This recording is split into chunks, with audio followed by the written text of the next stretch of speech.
welcome to this Eyes of Harmony reaction / first thoughts of Knock Knock. Who's there? Me. So there we go. So you're listening. So all good. That was a pretty poor joke. Shut up. Work on it. People laughed somewhere in the Well, world. At the you same don't know time, probably it's somewhere in the world out of 7 billion. Someone laughed. Maybe not. For You that can't reason. prove that. You can't prove that. Can't not prove it either. So there we go. It's true. But so it appears to be a stalemate. This is gonna ding. Cockroaches, get him. Or dryads, as the doctor calls them. So we're actually in person this time, not over Skype. Well, hey. So written by Mike Barlett. Conrad, what did you think? This episode sucked. Conrad didn't like it. I did. So yeah, so it was a kind of I enjoyed watching it one time, but I think it's one that I'm only going to watch once and not watch for a long time. I think mainly because of the twist. Like, twists just... The problem when you have a twist and the story's not as strong, then it doesn't make you want to watch it again. Yeah. I mean, I'm just going to say the bits that I did enjoy before we kind of get more into it. I don't want to go too far, just for when we do the review, but bits I enjoyed was, one, the opening montage when they were looking for places to rent, because to be honest, I bet you like students have seen terrible houses like that. Like, this is bedroom number 5, there's no door, or next to a factory and so on. It was I enjoyed it. Yeah. And acting was pretty good by David Schuster. Actually, general acting wasn't too bad. Yeah, I mean, the kids were it was well acted, but just their reactions were wrong to stuff. Like, if I saw someone in the wall, I would shit myself. I would put that not down to the actors, but the director. Yeah. Because that is purely a directing thing. But, yeah, and I'll get into this more when I ramble about the bad stuff. But, yeah, the fact that nobody reacts to anything. A guy's in the wall?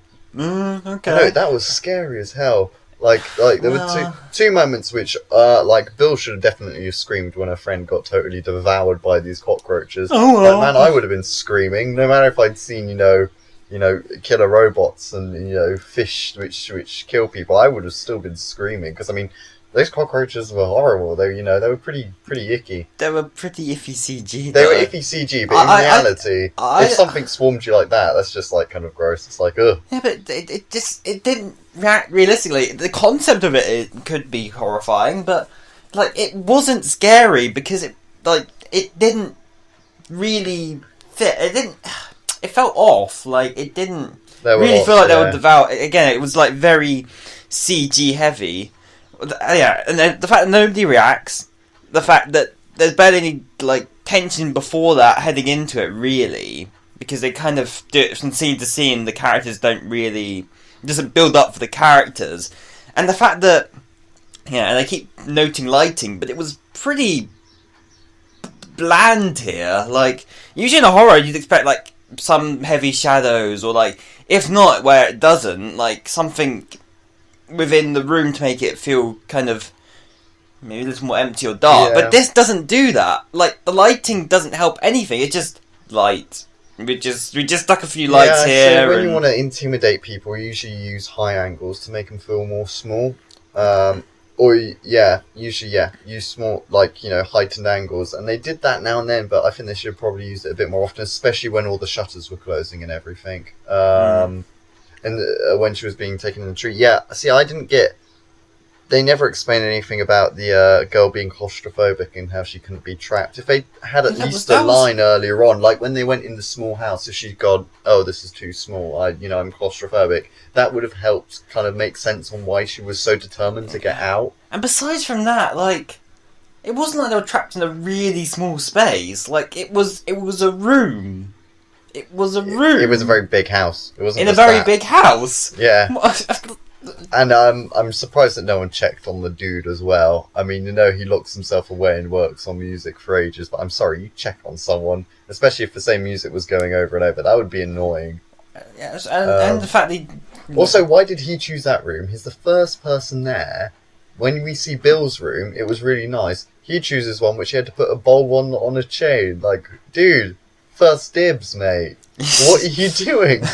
You're doing it wrong. I liked how it was his player was the thing which was pausing him, because of a high pitch. Yeah, but it was wasn't. There were lots of that was I had problems with that, because wasn't the entire thing when he was using the pitching fork the high-pitched noises were the things that were controlling the insects. So why was it that turning it off devoured him into the wall? Wasn't it that the insects only reacted when there was high-pitched noises? Yeah, it's true. Or maybe, because it was stuck on a loop, it was like they were stuck where they were because they were like being told. How does that work? It's I don't know. Because it's like just high pitched noise. They just said it was high pitched noise that controlled them. Yeah. And how did switching it off suddenly control them? Like, isn't it the fact that the high pitched noises are there? He should have carried on the music, and then it would have. Yeah, he should have actually not just taken off. He should have continued it. So that the music carried on playing. And the fact that nobody tried to stop him when he was pulling off the thing. Like, they were just like, oh no! Oh, sorry, dude. Oh no! Was it Paul? Like, bye, Paul? No, it was, there's some guy name. And like, yeah. Oh no, again, it was Paul. Oh, was it? Okay. Yeah. And again, the fact that it wasn't... Like, the only decent kind of tension scene is when, like, they're trying to get in. So the guy that like was flirting with Bill early in the episode, like, and then they couldn't get into the door, knocks, yeah. And then the door starts shutting around Bill and like her friend. That was a little bit of tension, and then immediately like characters again. This is one issue from scene to scene. Characters don't continue their emotions, kind of. So they're scared and tense in one scene, then immediately they're like, okay. Again. The next scene, like, there's no consistency between scenes. I think this needs to be a longer episode because it was like when the doctor slammed his hand on the wood and he stared at the girl and Harry, and he's like, they had like this massive eye contact after he like slammed his hand on it. It was when they're all together and he's like, I'm going to stay here with these two, and he's like, see, I make friends. Like, what was that stare about? They had this stare. He had his hand on the wall and he's just staring at the girl like they were having some like kind of communication or something. Oh, that was weird. Old, yeah. Yeah. What was that? Also, another thing. I thought every 20 years. Did they ever explain why it was every 20 years? No, not as far as I know. See, I don't remember and that's that. a stupid thing. Like, okay, so they only get released at the ending. But not these kids from 20 years ago. Yeah, but I why? Think they should have had everybody get released. Yeah, why didn't they come back? Well, is there a time limit on people getting stuck in the walls? I guess they got eaten, but sorry. But like, what do you mean got eaten? By the wood things, but the dryad. Everybody got eaten. The other people got eaten. Yeah. How does it... Again. How is there not... Like, they especially... The guy was going around saying, "Oh, they're being part of the walls, and they're all part of the walls." Yeah. See, I was thinking, he's killed them. I think it would have killed. I think it should have just stuck with killing, Eliza. I think. Yeah, and that's the issue I have is that the Doctor makes a big point about it. Oh, and he gets kind of emotional when Harry dies because he's like, yeah, and like he keeps saying, "When does the killing have to stop?" In the end, nobody got... That's the biggest blaming cop-out. Like, whenever it's like, a lot of people die, it's like, oh, but they all came back to life! Well done, everybody! We did it! It's like they just couldn't kill her friends. I think they should have actually just killed two of them and just left it at that, and the rest got out. Yeah. Like, it's always the biggest cop-out when they just spontaneously come back to life. Like, it felt... The ending... not only was I not happy before that, but the ending in general, that made me kind of annoyed because it kind of neutered the rest of it, especially on rewatch. It's like, and you saying like the twist wasn't rewatchable.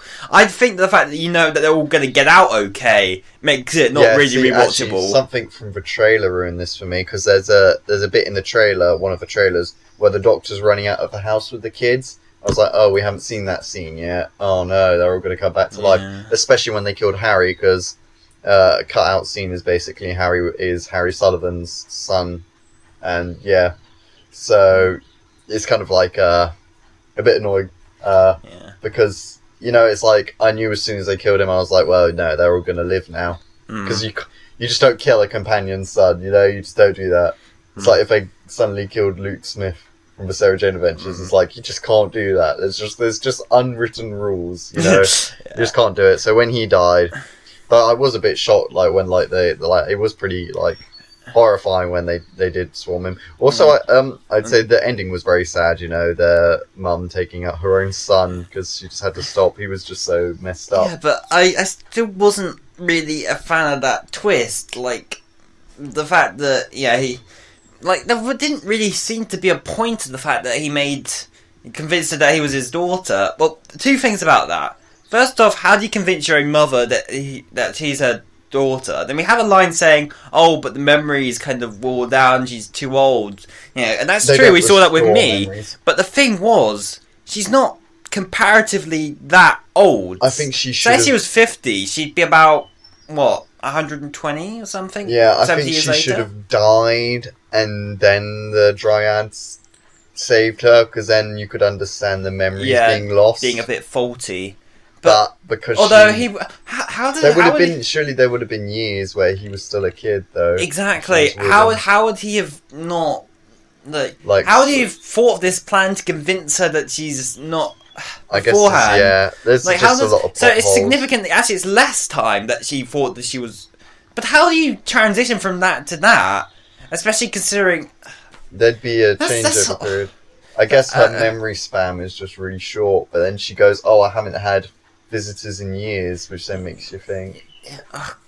There's a lot of plot holes, and especially I'd say it's a good idea on paper. The other issue I really have with the whole that twist is just like, again, there's no real point to it really. In the end, like, what was the point in convincing her that? Well, it was so that she could turn around and be the boss. But I mean, like. I think that the if he convinced her that she's like kind of frail and very ill, then surely he would at his age he'd take responsibility. Like, but and anyway, like I think they should have had that twist in it, but also the twist that actually Eliza wanted to keep living. I think it should have been that Eliza was a villain as well, and the Doctor had to stop him. I think that would have made it a lot cooler. Maybe. I don't know, it was like that moment when that happened, I did Sarah like what at the screen, because like I don't know, it's just, and anyway, especially considering like they kind of implied about the daughter, but like they hadn't explicitly said that was his daughter till right at the end. They had like a brief conversation, and then it's revealed that the twist. There should have been a scene. It's like there was no. There should have been a scene where he was talking to her behind the that screen thing. Also, just so you had an idea. Yeah. Also, don't think like the Doctor opens the window and he's talking about the world, and they're just fireworks. Where did they come from? It was a student festival. They had mentioned that earlier. Paul mentioned it at the park. There was going to be the student union celebration, but who does fireworks? I'm sorry, no students can afford fireworks. yeah, unless they got their parents to pay for it. I guess. Well, and then very spoiled children. Well, that's true. Anyway, but you imagine as a school that there'd be one. Yeah, but I'd say it was a good on paper idea, but just. I don't know. Also, who's in the vault? But I guess we're going to cut it there because if we carry on going, there'll be no point doing a review later on. So. Yeah, but no, I just say like just in general, like this episode. Yeah, as you say, it's kind of okay on paper. Like the idea of this house and this kind of contract. It looks so much cooler when they showed like little bits of it, like in the trailers. But yet when you see the episode, it's like messy and like, and it's just no. It is really like I was okay at it at the beginning. Did it ever and then, explain why there was all this creaking? No. That's enough thing, like, why do they creak? But anyway, yeah. So what did you think of Knock Knock? Did you like it? I mean, or have you now noticed all the plot holes because we've kind of actually been picking it apart a bit? I enjoyed it on first watch, but looking back at it, it's not one I'm going to go fondly I was enjoying it for the first 10 minutes. Yeah, it's a good start. Like, as soon as things start getting going, I'm just slowly, I just felt myself slowly get more and more like, ugh. What's going on? No, this sucks. No, please. No. But anyway, yeah. So subscribe or not, up to you. It's totally. Yeah, but tell us what you thought below, and subscribe notifications because we'll be doing this every week for every episode until the series ends. In varying time speed. Hopefully pretty soon though. I mean, we're doing pretty good. Monday being our latest so far. I think one of our class ones was almost a week later. Oops. So yes, Thank you very much for listening, and we'll see you next time. Eyes of Harmony out. Bye!